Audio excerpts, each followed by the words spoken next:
Football. The beautiful game reaches every corner of the globe, and the modern equivalent is seen to be one of inclusion and equality. But for members of the LGBTIQ community in Wales, despite a shift in attitudes, there is still much work to be done before it can be truly seen as a game for all. Racist things as well are just comments players make to each other, which they feel is banter, but it goes beyond the line of banter. I think she collided with the goalkeeper or something happening like that, and she didn't want to score a goal because she was scared in her head for that moment. She goes, they'll say it's because I used to be a man. So, when you hear stories like that, it's heartbreaking. It sounds a bit cliche, but you are doing more than just playing football. You are helping people, and it's an amazing thing to do, and it's really fun.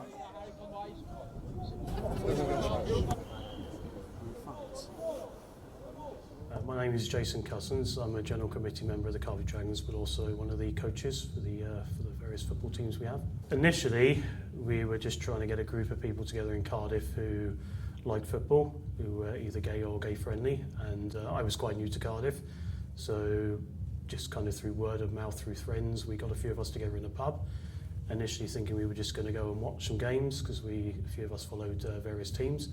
That soon developed into kind of increased numbers, more players, and we had our first training session after a few months, and then it just kind of ballooned from there. And now we've got various teams who've been going nearly 12 years. It's like a second family. We've got people of all abilities, all ages, so there's always someone you can talk to or relate to, and it's just we accept everyone, whatever kind of standard of football you want to play, whether you just want to be a supporter, whether you just want to help out on a match day. Yeah, it's just brilliant for everyone. So I've met some great people through it and continue to do so. Homophobia and abuse is something that we see in sport, unfortunately, just like racism. Beth Fisher is a former Wales international hockey player and is now a reporter at ITV alongside her role as an LGBT Sport Cymru ambassador, and is still surprised by the amount of thanks she gets for talking about her experiences. Whenever people ask me to talk about my experience, I always think, really, do you really need me to talk about it? But it always surprises me that after I do, I get, direct messages on Twitter saying, oh, thanks for speaking out, I feel the same. So I think that's been the change. I think having more people speak out, and, I wouldn't say there's been a huge change in the amount of people, but there's definitely been more and different voices. And, and I think that's probably where the change I've seen, and other organisations coming on board. And LGBT Sport Cymru was probably the first network, I guess, to kind of collaborate with all different sports, definitely in Wales, but if not, maybe in the UK. And since then, you've seen more and more networks come to light. I think UK Athletics have just done one very recently. So I guess it's about taking those first steps, whether that's as an individual or as organisations, to bring those kind of issues to the front line. Being a female playing sport, like I've said on many occasions, that there's always a stigma around, all women that play sport must be gay, especially in team sports. There's definitely stereotypes around those sports. So I had a funny relationship with sport. In some sense, it was the thing that was surrounding me, and the stigma, which I tried to, kind of bat away. But ultimately, me playing hockey on the hockey pitch was probably the only place where I could truly be myself. So no one was judging about my personality, my sexuality. It was me as a hockky player. So even if I was having a terrible game, it didn't matter.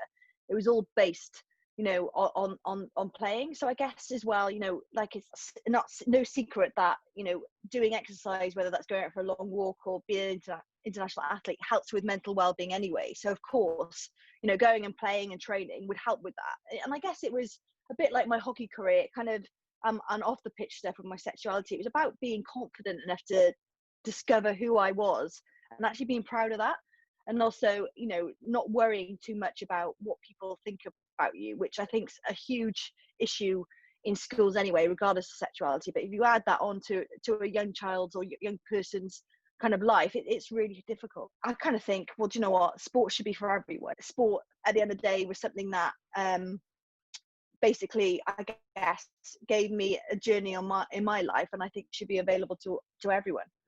So my name's Mike Staines, and at the moment I play centre-back for the Cardiff Dragons. I literally just moved to Cardiff, so I needed some way to make some friends.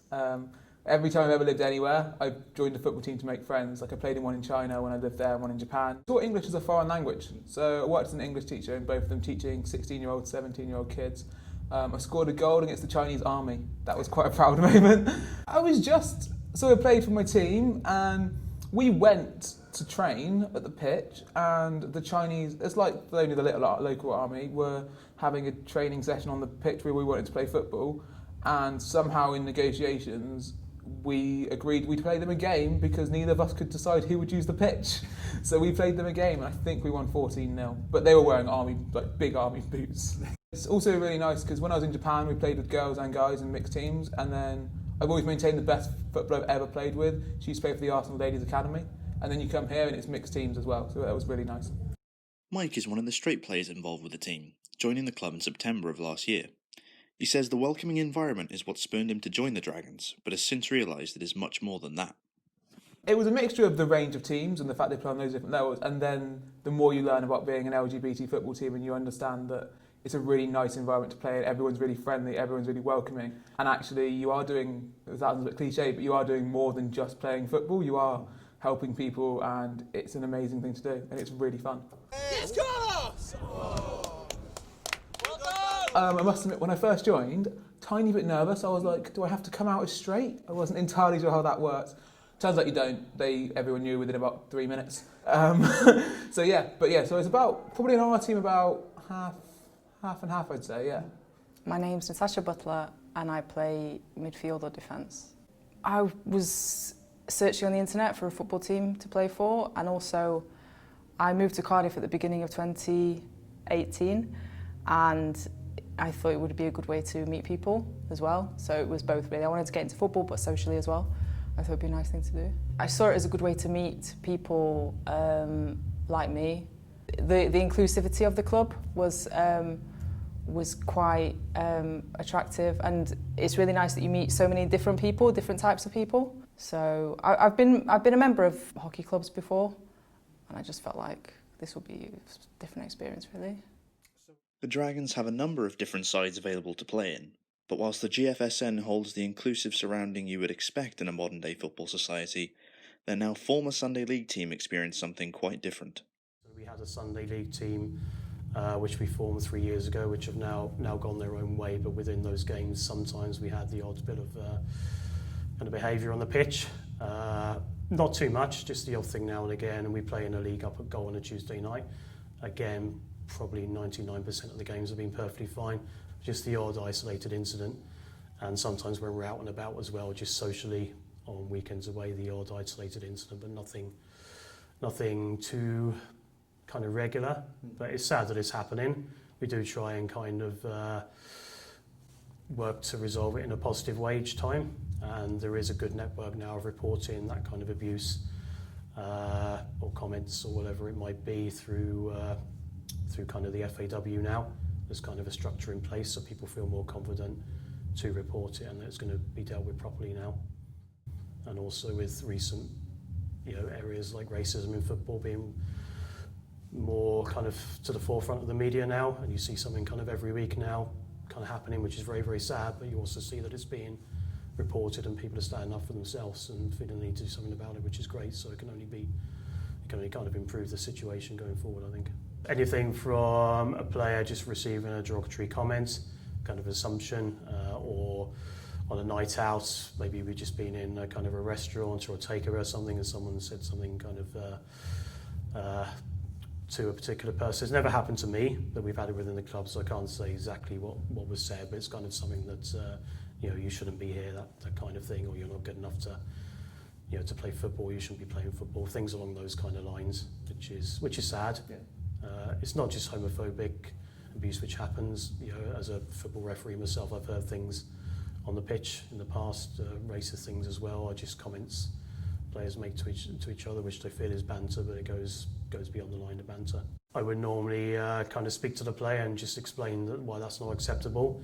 We didn't have any kind of ways we could report that in the past, unfortunately, apart from just kind of putting in the reports, but now there is kind of a separate thing where you can report that, and I think players are more aware of that now, and they're kind of more, because it's more, the whole team's aware of it, management's aware of it, then it's more preventative action is taking place from why that shouldn't be happening on a football field or anywhere.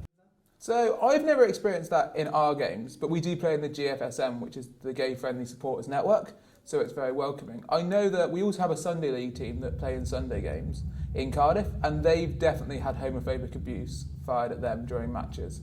But yeah, it's not something I've encountered personally, but it's something I know of having talking to other players. Just stuff like getting called the F word, or just like things about being weak or like less strong. Yeah.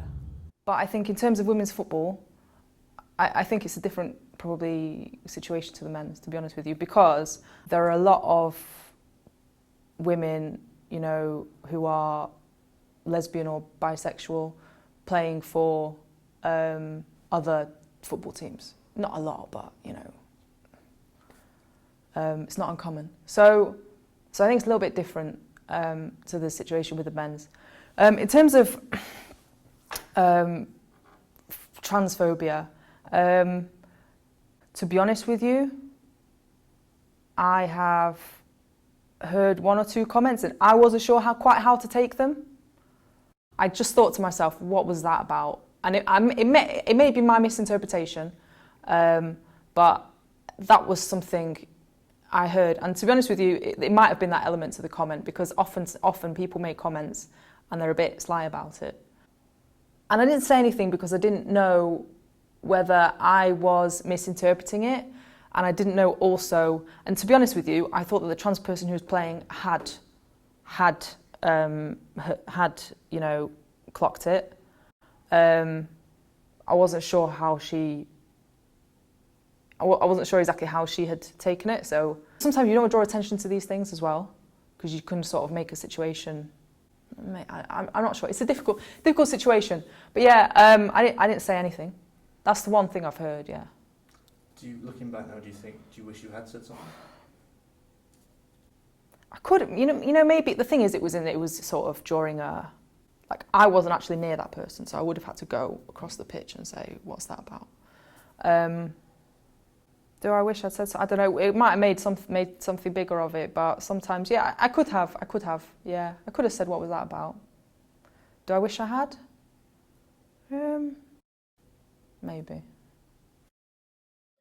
With this abuse still going on in not only football stadiums around the world, but at amateur levels too, where does the land currently lie with removing homophobic language from football? I'm not sure, because I think there is a lot of abuse used within the football crowds, maybe that's never reported. So I'm not going to go out there and say it's improved. I think obviously there's now punishments, which is a step forward. But I think, unfortunately, you know, I've been in crowds. I've been in a situation myself actually where my uncle was verbally abused. He's disabled, and I know how hostile it can be when we have that aggressive type of language, where, you know, even I didn't want to report it. So I think we're still a long way to go. I think, again, you know, if there ever is a footballer that comes out as gay, that will be the real test. I think at the moment the trans community is getting a horrendous amount of abuse online, and no thanks to some media outlets. And, you know, I was only at a panel a few months ago where a trans woman said, you know, she deliberately didn't score a goal because she something happened, and I think she collided with the goalkeeper or something happened like that, and she didn't want to score a goal because she was scared. In her head for that moment she goes, "Oh, you know, they'll say it's because I used to be a man." So, you know, when you hear stories like that, it's heartbreaking. Who knows where we are? I would like to think it was better, but the proof will be in the pudding when, like I said, when someone eventually does come out and see the reaction they get.